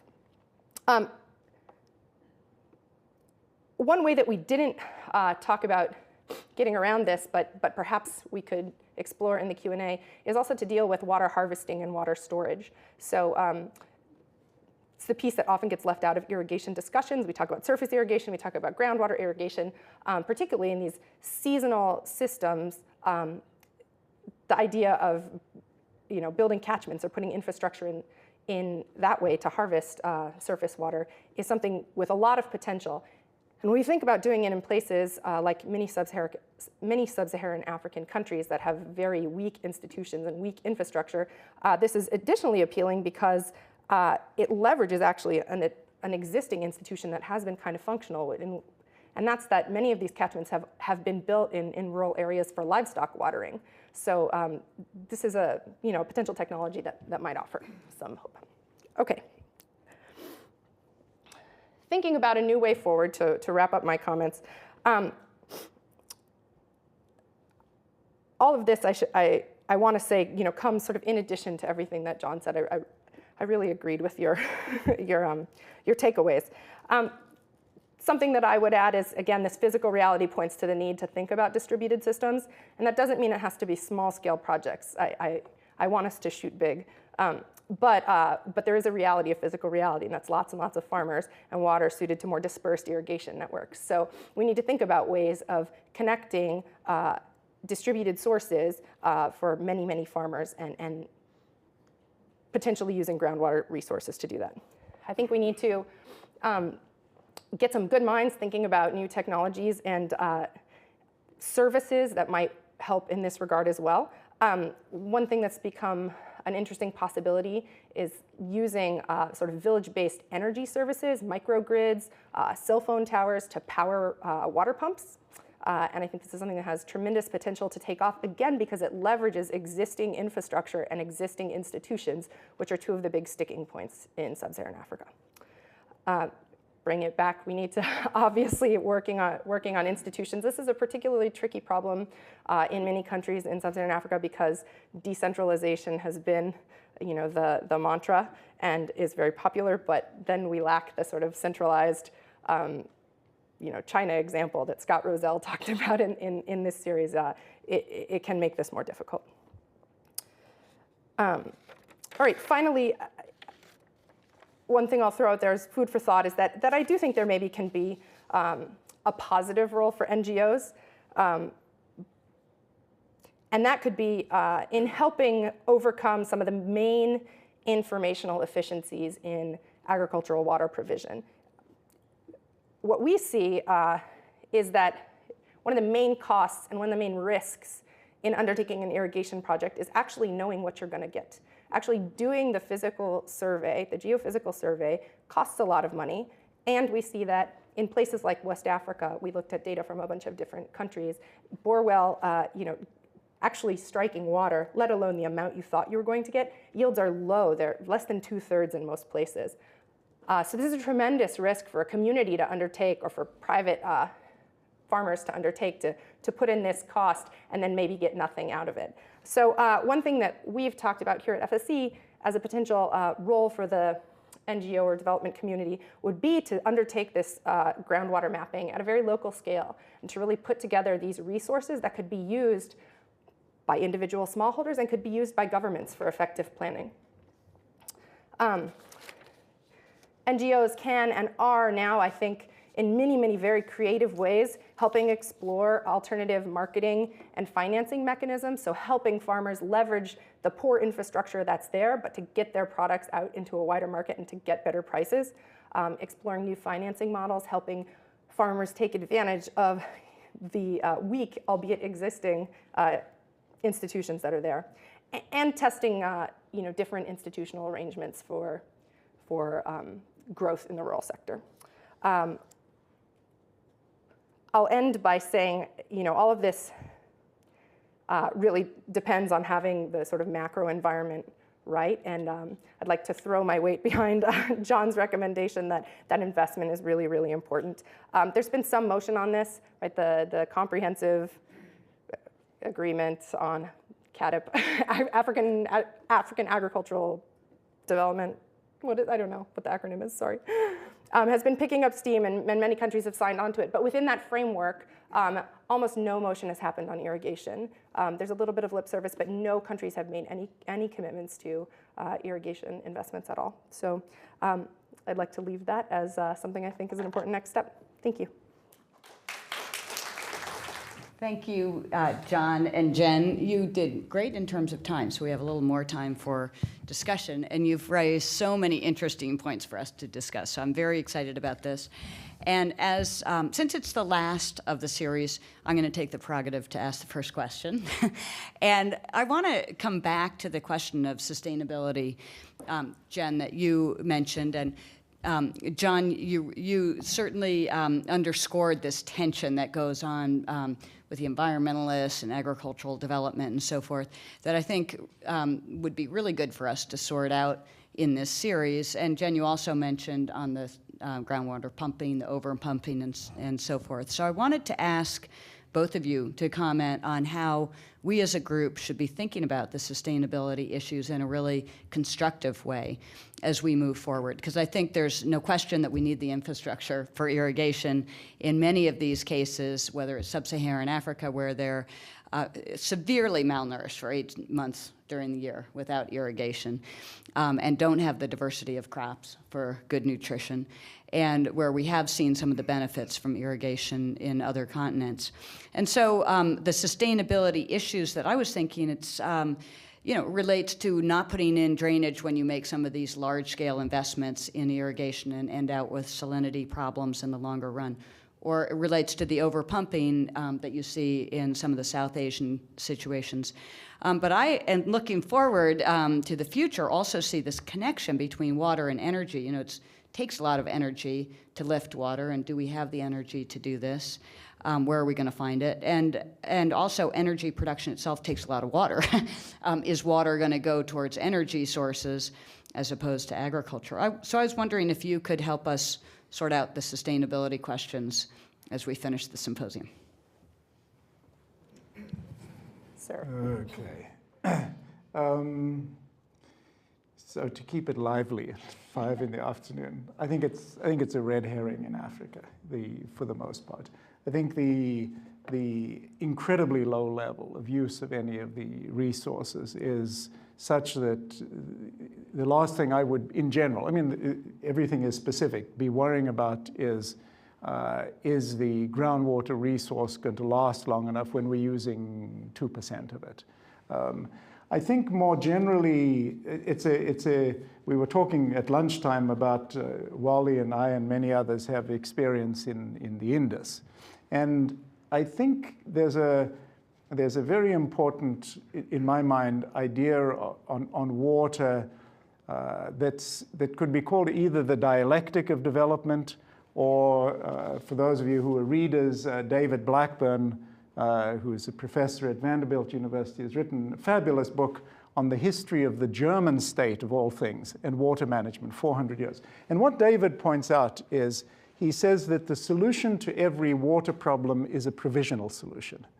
You solve the problem that's before you. The only way of mobilizing capability and ingenuity is to solve a problem that people see clearly. And so if I just take the Indus for the moment. So if you look at the 1850s, the Indus Basin had, I don't know, probably 5 million people living as a desert with a big river through it. And the British saw the opportunity to develop, both for purposes of defense of the empire from the Russians coming through Afghanistan, but also for the mills of Lancaster, an enormous irrigation capability. And so they built the irrigation system to settle Punjabi farmers onto it and to produce products for the mills in England. It was incredibly successful at that. You have the world's biggest contiguous irrigation system. I don't know, population of 160 million people who live on that. Was it successful? Absolutely. It did exactly what it needed to do. Then you come to the problem of partition, and there was a whole set of problems around that. But then you have the problem of you putting all this water onto basically an alluvial plain, and the water table starts rising. So you get the problem which Wally worked on and many of us worked on salinity being mobilized, and you get Ayub Khan coming in 1962 to the United States and asking Kennedy, please help, I'm losing my country to waterlogging salinity. And that looked like a truly terminal environmental problem. Wally will perhaps want to comment on it as well. The interesting thing is, if you look 40 years later, there still are issues. There are issues in Sindh on that, but the problem's to a large degree been solved. And it was solved by the use of groundwater in a much more intensive way and flushing salts out of the system. So you had a problem which seemed insoluble, but there was then a solution to that. Well, that solution is also provisional, because then if you keep pumping forever, the groundwater is going down. So what does that mean? Does that mean sitting in 1960, had you been far-sighted, would you have said, don't pump? My view is, pump and deal with the next problem when it comes. And I think that this issue of, look, in Africa, we have such basic problems. We have problems of feeding people, of getting basic things functioning. To my mind, the introduction of, if we take environmental issues, my particular bugaboo is climate change. Because here you have a situation where they are hopelessly incapable of dealing with the existing variability, and everybody's being shipped off around the world to study climate change. That's the last thing they should be studying. They should be studying how the hell do you deal with the existing situation you have. And if you're successful at that, you're going to be a bit better in dealing with the thing. So I would be, if I were the SAR for Africa, cut out all of these extraneous things, focus just on getting people a bit better off, getting food, getting productivity, and then I'll worry about the other things when they come down. And That's great to put on the table. Jen, you are going to be dealing with these problems in the decades to come. John and I may be looking backwards at some of them. So, I think the bonus of living in this current time is that they're not necessarily mutually exclusive, and at the very least, we have very low-cost technologies to monitor these things. So, we don't have to, I say yes, pump, I agree, work on the problem at hand, but we can also put in really good monitoring networks and learn a lot about recharge dynamics that would help inform, wise policy in very short term. Yeah, and some of the ones that you mentioned with the cell phone towers and so forth were great. The scale is so different, and you both really demonstrated that, so that was very, very helpful. Okay, let me open it up. Could I just make a comment on Roz's presentation, which I liked very much, and also a comment on the very nice paper she did in PNAS on the same issue. And I think one of the things that I appreciate in that paper, I think she's... Jen's presentation. Did I say Roz's? I'm sorry. Jen. I take credit, but... I'm very flattered. Sorry, that's age too. So the paper, which I liked very much, and I think it struck a very nice balance between producing some technical possibilities without falling into the silver bullet trap, which is that this is going to solve all of it. And you have, I'm sorry, I actually had it on one of the slides there, a very nice, because the problems in Africa remain. Sinking a borehole is incredibly expensive in Africa. It costs you nothing in Asia, it costs you a lot in Africa. Why is that?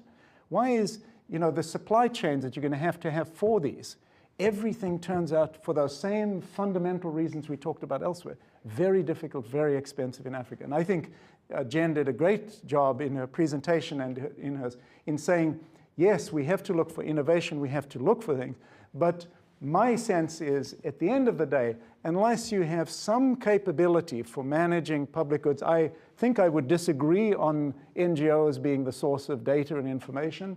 The problem is this has to be maintained. We all know how easy it is to build databases. We all know how incredibly difficult it is to maintain them, to have them user-oriented. And that is a classic public good, which I don't think any NGO will stay for the 100 years that it's necessary to do. So can they provide some technologies in? Yes.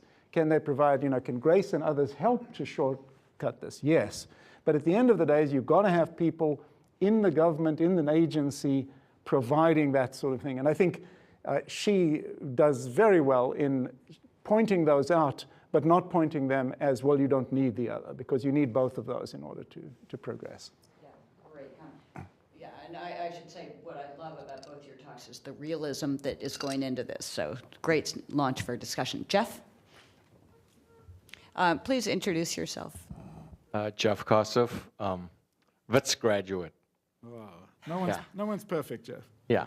So, well, John, given that you went to UCT and I went to Wits, that in itself mandates that I should at least disagree with you.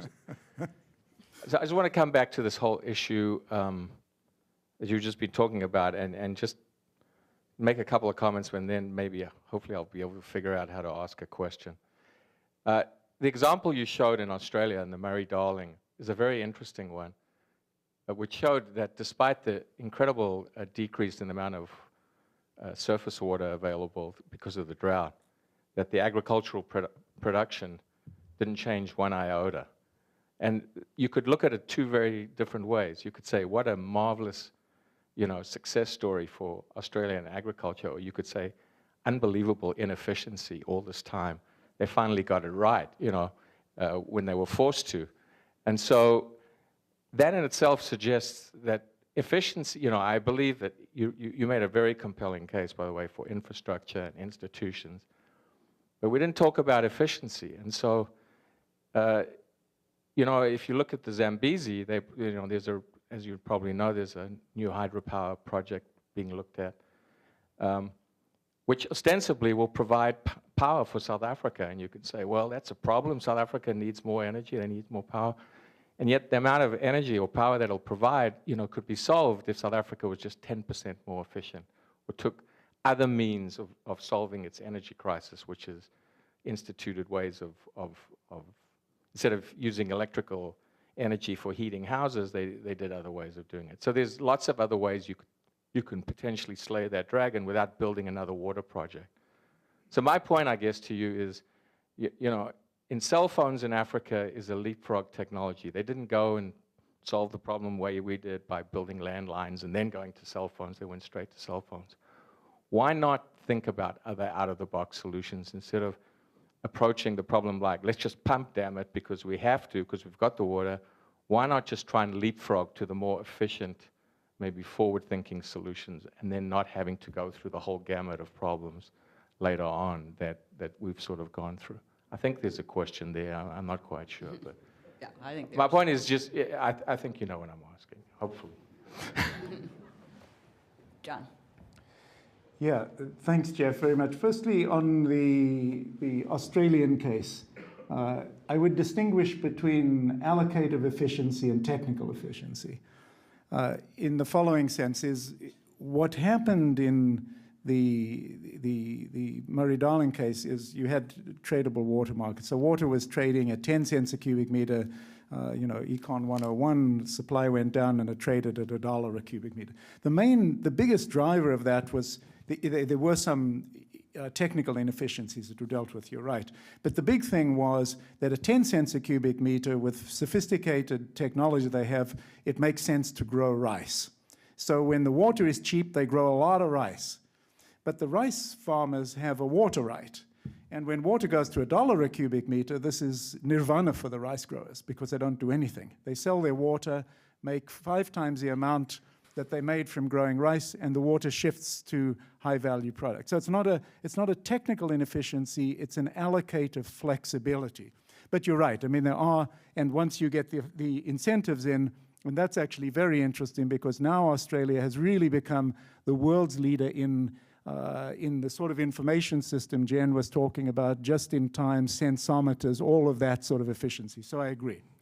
On the efficiency and supply augmentation, and I suspect, I mean, you asked a question to provoke an answer.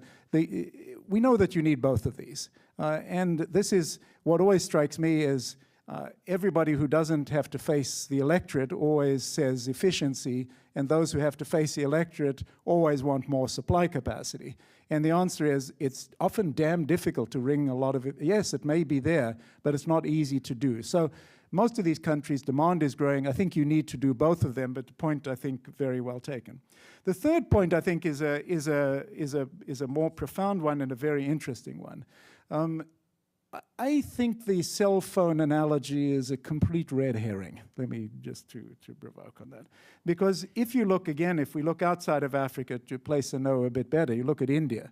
So a lot of India's, you know, growth has been out of the tech sectors where you could actually manage without any of the fundamentals working. So you don't have to have land markets working, you don't have infrastructure, you can just do it because you've got smart people.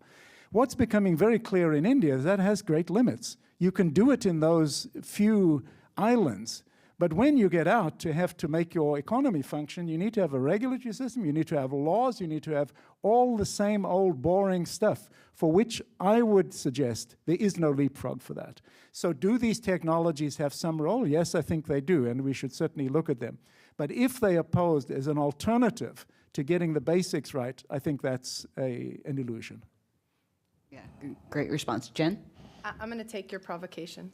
I think one thing that we've seen really in West Africa, East and Southern Africa, is that this efficiency leapfrog is happening organically, if you will, and it's a function of land constraints, right?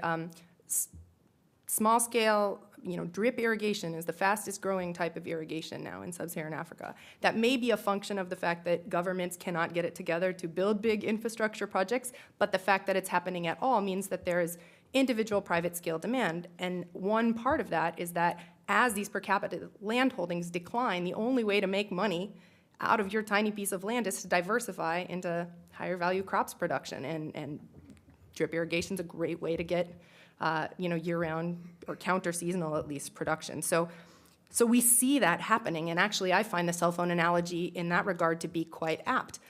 Part of the reason cell phones boomed in sub-Saharan Africa was because it was totally not profitable to build these landlines everywhere, right? We wanted very, very small modular credit that could be bought on demand. You see a similarity to some extent with these small-scale, privately purchased irrigation systems. Where that leads, in the future, it's true, you can't replace institutions, particularly when we're talking about large-scale water management. But I'm more hopeful. David?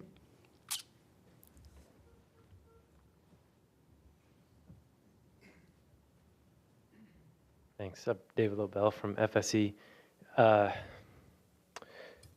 So Jen kind of summarized well that this whole series has been trying to learn lessons from different places and times. And the frustration for me in part has been that the sample size is pretty low. We have about 25 variables, and we have a sample size of about 4 or 5 in terms of past successes. So we've talked about South Asia, which was inheriting a very good infrastructure, both in terms of roads and irrigation. They had very smallholder plots. Then you had East Asia, which also had quite good infrastructure, a lot of irrigation, smallholder.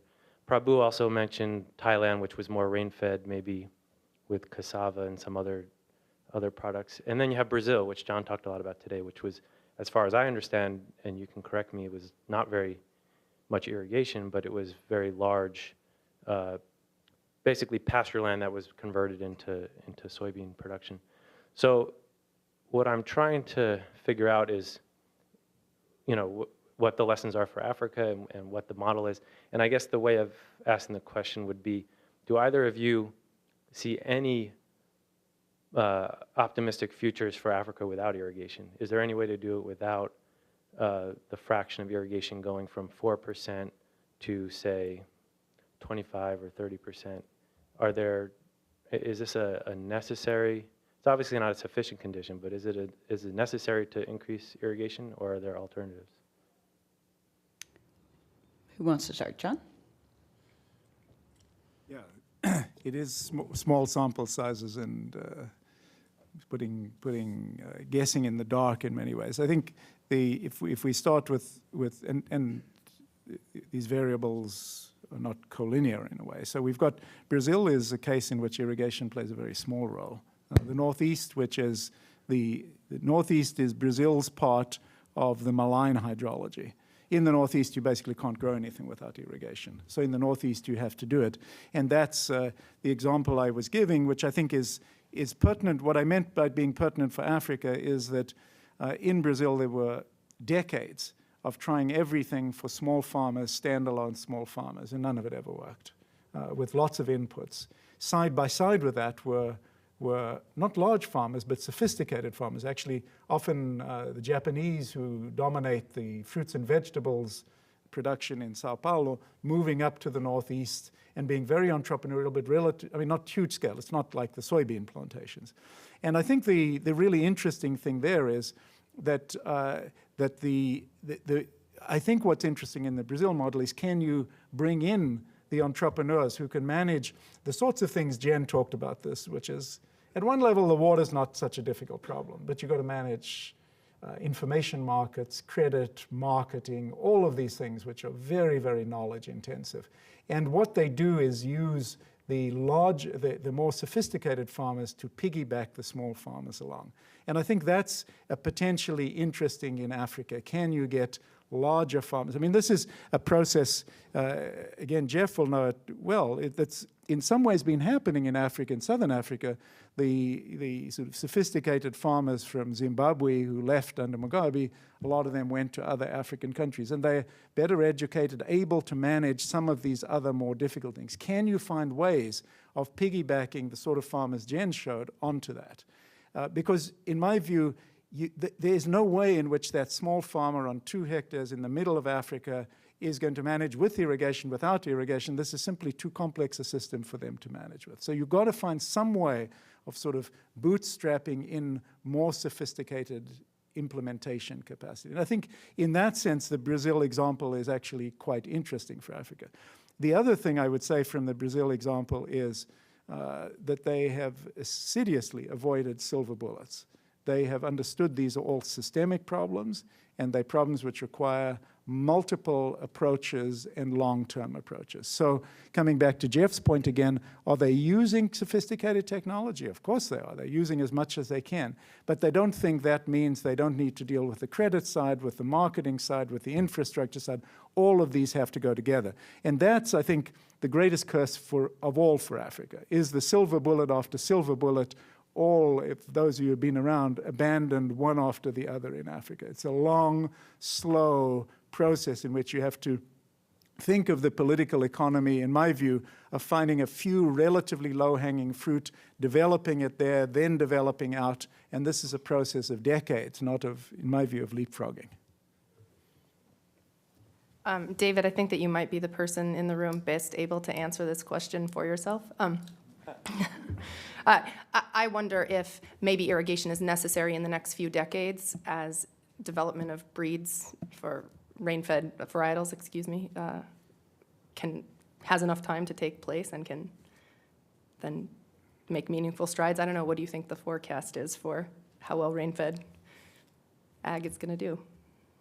Well, I only ask questions that I don't know the answer to, so I'm not trying to make a point here. I think without large farms, you can't do it without irrigation. Yeah. But the question is, do they have the types of land to develop like Brazil did? And they have values placed on those lands, or we have values placed on those lands. We don't want to see them develop the savannas necessarily. David, as I think you know that well enough, the Brazilian land was actually not converted from pasture. The Cerrado was completely unused, and it was considered. And it went through a sequence which ended up through pasture often. No. It started out as savanna. No, the Cerrado was very little of it was even pasture. I mean, there's further north you have more pastures, but much of the Cerrado was virtually untouched before they came in with the. The fundamental point is it was land that was classified as very low value, nothing would ever happen. And that's was considered exogenous, but it turned out to be endogenous. It's something you could do something about if you had good agricultural science. I think the question of land quality, which is always, now I'm getting even further out of my depth than before, has always been, oh yeah, but the lands are not suitable for AB. That was the story of the Cerrado. And the story is very different now. So I think the issue, not just of seeds, but of lands, and is very much within the domain of knowledge. Knowledge can change it. Joe? Institutions in Africa have been characterized as very weak. How can foreign direct investment help to catalyze the growth of effective institutions in Africa? And my second part of that question is, should it be assumed that the benefits of foreign direct investment can accrue in the absence of national or international policy? I'll have John start with this. Yeah, is it, firstly, is it potentially consistent with developing institutions? I think, I think institutions, the definition I like to use is the Douglas North definition.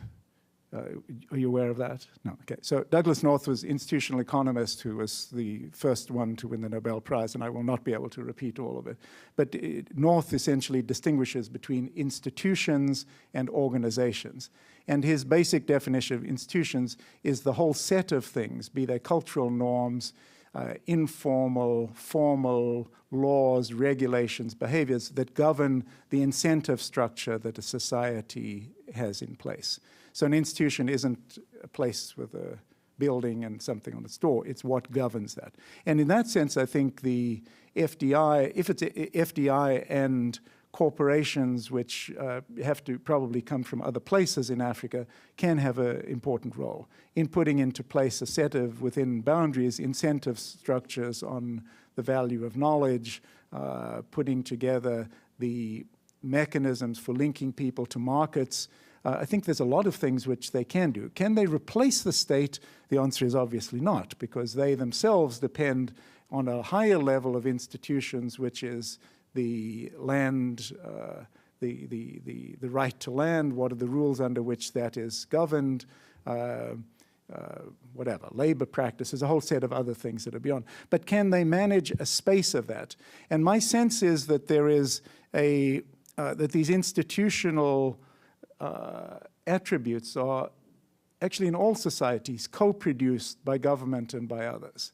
So they're a product of social systems, of business systems, and of government systems. And in that sense, my perception is, can they solve it? They're obviously not going to solve the problem. But if you look in a place like Brazil, that organization on the farm of getting the information on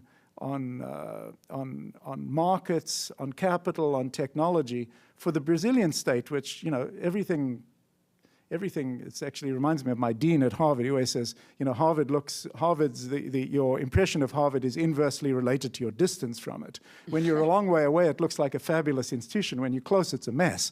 And so it is too. I mean, when you talk about Brazil, it's a big mess. It just looks a lot better than some of the other messes. But the Brazilian state basically has been unable to solve that problem. They've tried again and again.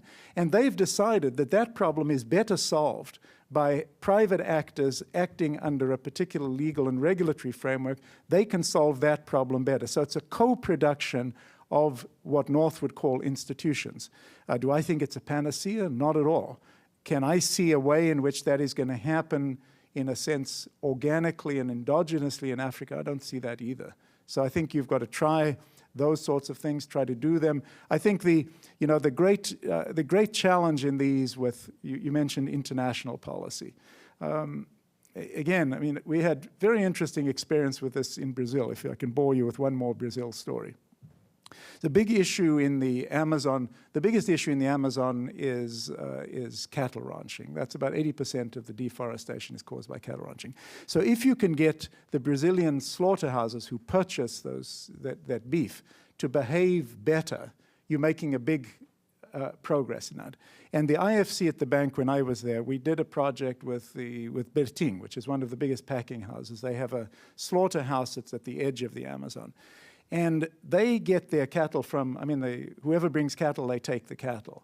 And we said to them, look, I mean, this is leading to a lot of deforestation. We want you to start this traceability process so that if you can certify that cattle, following more or less the forestry, you know, the sustainable forestry business, if you can certify that the cattle are not coming from deforested areas, you get a premium and they go on with that. And this is the Wild West, literally. So they had slave labor, they had deforestation. What we could do with the IFC project, after a lot of discussion, was bring them from, on a scale of 1 to 10, from 1, you could perhaps aspire to 3. And it was very clear when we engaged on this, because I said, look, the one thing we have to be absolutely clear on is that we're going to be either 9 points away from 10 or 8 or 7 points. So we're going to be a long way from 10. And if you set up in the international system, basically you're butchered by the NGOs because you're 7 from 10. 7 or 9 doesn't make any difference to them. So very difficult to start down a path in which you can say, this is reasonable, it's not perfect, but we're starting to. And that's where I have grave doubts about a sort of an international NGO-led, you know, we will police and we will do this, because my perception is that it will be killed on arrival. So I don't think it's an international. I think there's some codes of good practice which can be done, if done very carefully, together with the industry, could be put together. But if you can hold a coalition on that, it'll be a real achievement. Yeah, I just wanted to say that I think some of this growth in private irrigation in sub-Saharan Africa is a really good example of how sort of coordinated activity by a whole host of different groups involved, sometimes small government loan programs, sometimes national level NGOs, sometimes international NGOs, can piece together something that actually helps leverage weak but existing institutions and reinforce them and strengthen them and sort of leave them better off.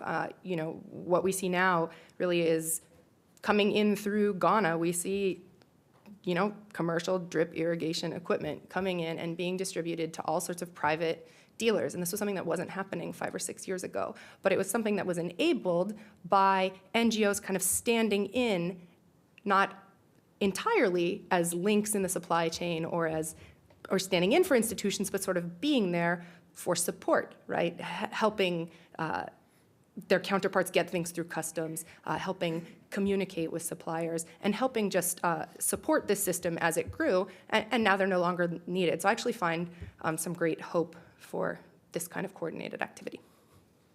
Rodrigo. Hi, Rodrigo Pizarro from FSE. I was wondering from your more personal practitioner experience, John, and also Jen from perhaps outside, whether you could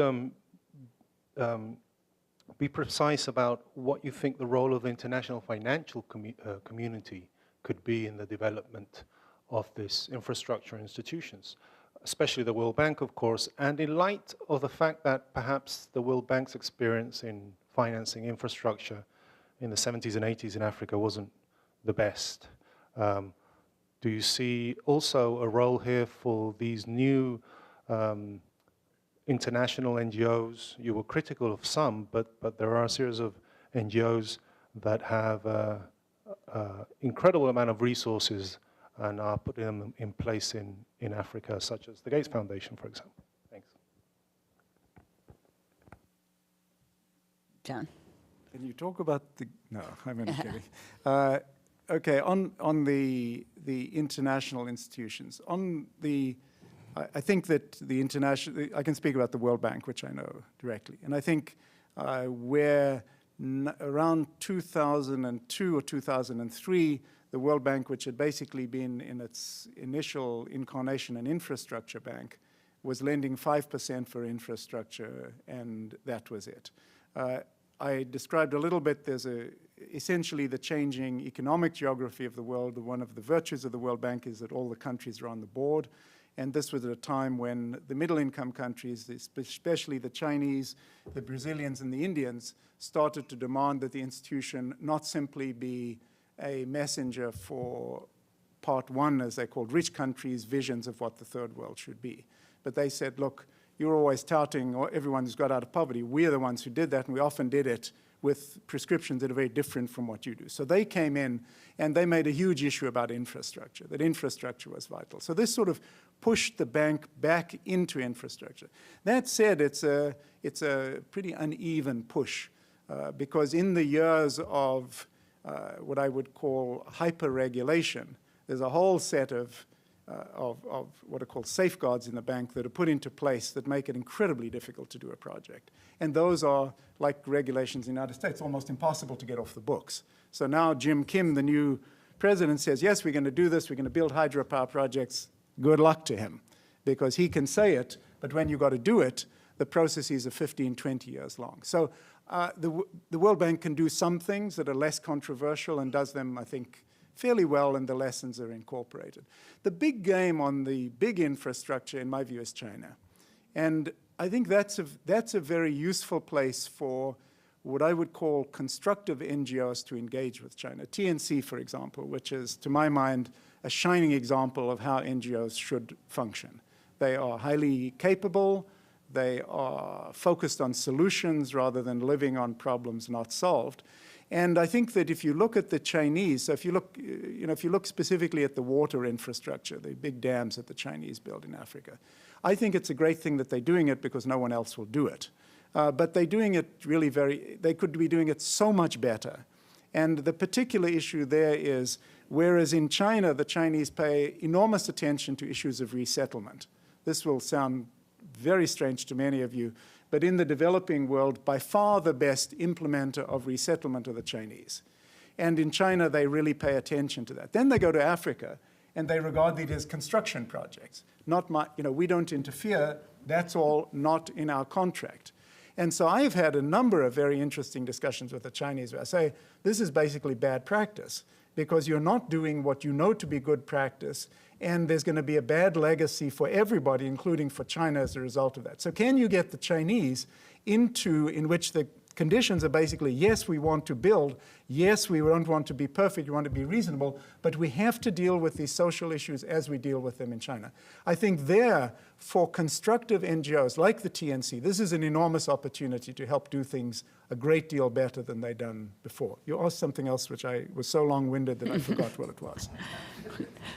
No, Well, more on NGOs that have a financial investment, like the Gates Foundation, rather than the TNC type NGOs. So on the NGOs, let's talk, first of all, if you had to say in Africa, putting in place fundamental infrastructure, I always ask, my students all come greatly concerned about poverty in Africa, say, clearly the biggest return of any investment in Africa is to improve roads in Africa. So why don't you start an NGO for roads in Africa? NGO for roads? You've got to be kidding. Where are the pictures of the smiling babies? And I think my perception, I have a very negative view of what Gates is doing in Africa, which is, I know, is a minority perhaps of one. And it's as follows. I think that if you look at all of the vaccines and all of the health interventions, these are all things which cannot function without electricity systems, without health systems functioning, without roads functioning. All of that stuff has to function. My perception is that Gates goes in at the high end, and it's, Bill Gates is entitled to spend his $40 billion in any way he wishes to. But when they start collapsing, and then he sees it's because the systems of networks and infrastructure beneath that functions, and then he comes and lobbies the World Bank or the US government to make his projects function, that taxpayers' money should be used what Bill Gates thinks should be done. I think that's a fundamental distortion of the process. And I think there's a major issue in terms of governance of international assistance through the IFIs or through bilaterals of essentially capture by and people with great, if you will, objectives, but capturing those to turn them not to what the countries need and what the countries ask for, but what they've decided those countries should need. So I think this whole issue of philanthropy and its role, you raise it, is a can of worms. Well, we are almost we basically are out of time, but I wanted to actually give Wally Falcon the final question or word, since he has led, behind the scenes, really led the symposium. So Wally, do you have any final comments, questions, and then we'll adjourn. Well, I'm prejudiced, but I think it's a great series, and I want to thank our speakers today as well as those who have gone before it. I do have a question, so with your permission, I'll ask it. I think there's a kind of dualism in the land systems in Africa, where you have some very densely populated small farmers, and then some quite relatively open spaces. Some of it's crown land, some of it's owned by elites, some of it has very ill-defined property rights on it. Do you think there is either merit or particular problems in developing a dual kind of irrigation system? Is the biggest bang for the buck likely to be in some of those places that are relatively more open? Would you put irrigation development in as a necessary part of the requirement for investment, ownership, control of some of these lands, for example? I'm interested in the dualism question that exists in a number of these countries. Jen, do you want to start? Oh, okay, well, I'll just give a few sentences of the physical background, and then I'll let you run. So those numbers that I showed were for amounts of land suitable for irrigation expansion, either large scale or small scale, with internal rates of return over 12%. So it's there's really highly profitable investment opportunities, that would meet the World Bank criteria, for both types. And so yes, my answer would be we should definitely pursue both. Wally, I understand the challenge and the import of your question. Again, just to go to the Brazilian case, the issue of the Amazon and the issue of deforestation there is, at one sense, fundamentally a land titling problem. Much of the deforestation is to gain a de facto title to land that land's not titled. So I think the issue of land titling, land security, what those conditions are, is fundamental in a whole variety of domains. I frankly do not have the knowledge to be able to say on those, would you make irrigation a condition for that? I think, and I would look much more broadly at productivity, and irrigation would be one of many options you would have for that. But I'm sorry, I don't have a finer sense of that, except that without dealing with the land issue, especially in the areas where it's not formal, you obviously are constraining investment. You've got to find some clarity about that if you're going to attract investment. There have been some good recent studies done on investments in both the large-scale and small-scale irrigation type systems, with the call for need of both. IFPRI has done these studies, and the returns are actually higher on the small-scale distributed, but the returns are positive also on the large scale. So it's, all of the questions, John, that you raise on the institutions, the basic development, bricks and mortars of an institutional, type are really essential. Well, I want to thank this great speakers and the good discussion today. It's really been fun to have a little controversy and to end on this note that just ties so many of the issues that we've talked about together. And there's a reception outside, but please thank John and Jen for terrific presentations.